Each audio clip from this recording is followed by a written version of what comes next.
Welcome everyone, Costini here with the discussion about Total War Warhammer 3, the Old World mod, to talk about Ikit, the mad Skaven. Well, Skaven aren't exactly known for their mental stability, but Ikit takes the cake, really. The guy who built nuclear weapons for the Skaven. The mad scientist of the Skaven. Now, in Immortal Empires, Ikit is certainly a powerful legendary lord, as he has been since his introduction in Mortal Empires and, well, in Warhammer 2. The problem is, however, that in both Warhammer 2 Mortal Empires and in Immortal Empires, the issue in his campaign is that Skaven Blight starts in this kind of position where it is difficult to expand from that particular position. You've got Belegar, you've got Lorem, and in Immortal Empires, you've also got Mogr in Estalia, who's going to complicate your campaign situation, because you might conquer Estalia, but Mogr will beat you to the punch to capital if you try doing so, and you're going to, or he'll beat you to a settlement, raise it to the ground, so you're going to end up having to fight him. So it creates complications in terms of being able to expand in that campaign map, despite all of Ikit's power. The best thing you can do is actually go for Archon the Black's territory, Rapunzel's territory, and set up shop there, build a powerful economy, because ultimately you are going to need gold for the very powerful units that Ikit does have. And this is what the Old World mod does. Ikit is still the same nuclear rodent that we've known and loved since his introduction.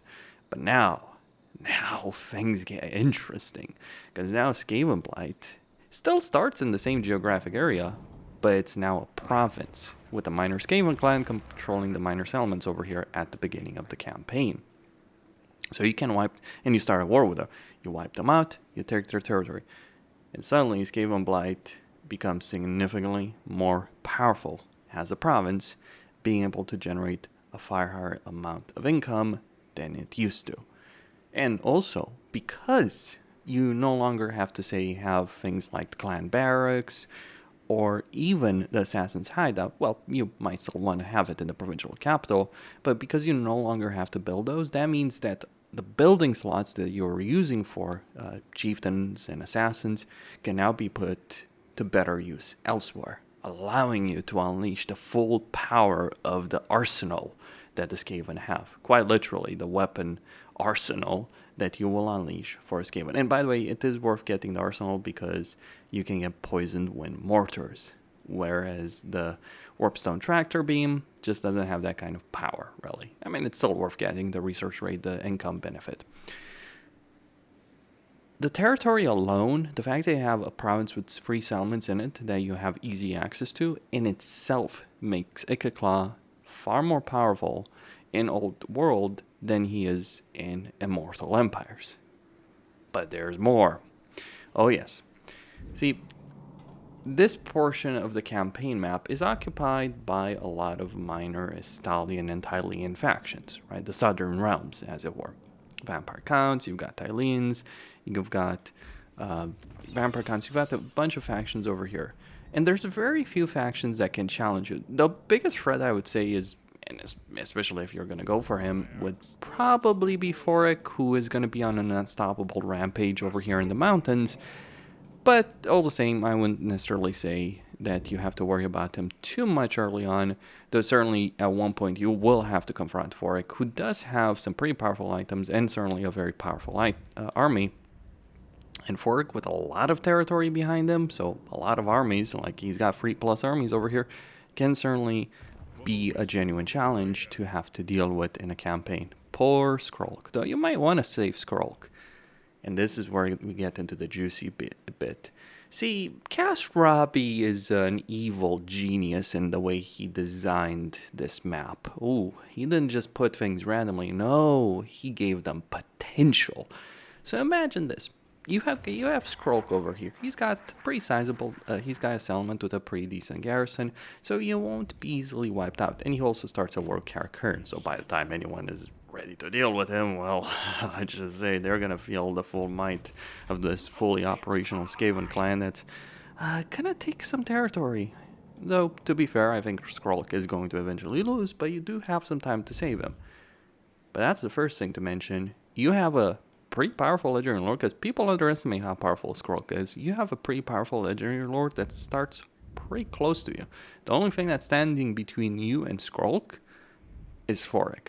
Certainly a decent enough challenge, but one you can overcome.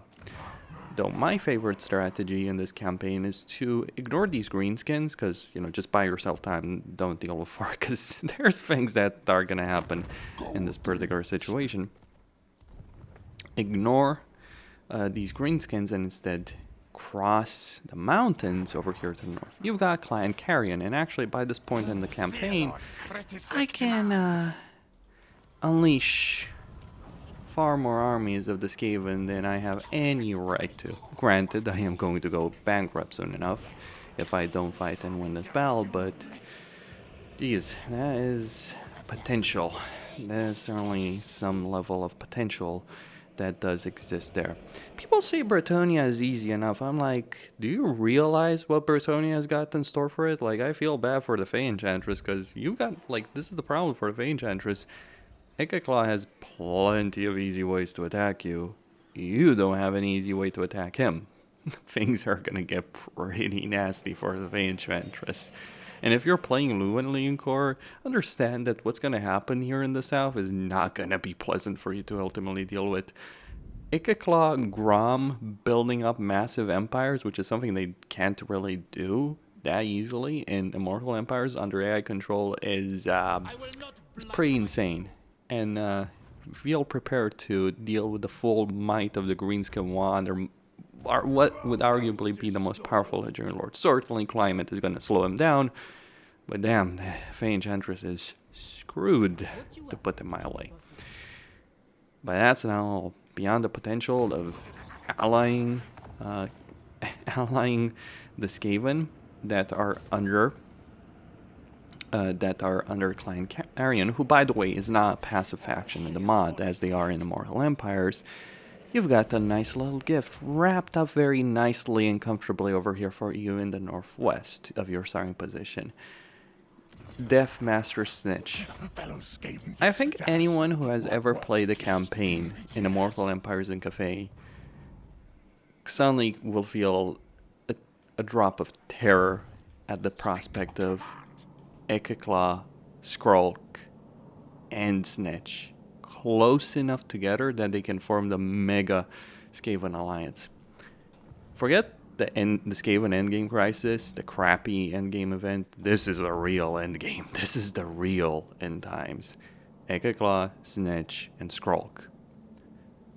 And then you've got Wulfric for good measure. And oh, if you just want to take it to another step further, as Skaven, if you play your cards right, you can actually get along well with the Dark Elves. And of course, that might be a bit complicated. The only thing that might stop the Skaven or slow them down in any way, shape, or form would be possibly Rakarth, who is kind of like the worst legendary lord of the Dark Elves, really, in a lot of ways. The only thing that might slow them down is Wulfric and Rakarth, and Wulfric might just be looking at her at, yeah, I'm gonna ally the Death Tide. I am not going to fight it. Those are some of the things you gotta consider. Like, look at this map. Look at this situation. Do you want to invade the this corner of the map if you're playing any of the Order factions? I don't think so. I think this is... Estalia certainly is hell on earth. Welcome to Estalia, gentlemen. We've got rats and Dark Elves. So, suddenly, Ikit has something that he's never had, ever, except the Vortex campaign. And he's never had this in Warhammer 2, he's never had it in Immortal Empires, but now he has it in the Old World mod. He has potential from the get-go. He doesn't have to worry about it, he doesn't have to build up to it. You don't have to engage in an annoying campaign strategy to unleash his power. No, his power is at your fingertips, ready to be unleashed. I don't think I want to deal with him. Like, if I'm playing a dwarf campaign, if I'm playing a Fora campaign, I'm probably gonna steer clear of this area. I want to see the person willing to play this campaign as the Fey Enchantress on legendary difficulty. Because if you play the Fey Enchantress, you're going to be dealing with all of this at the same time.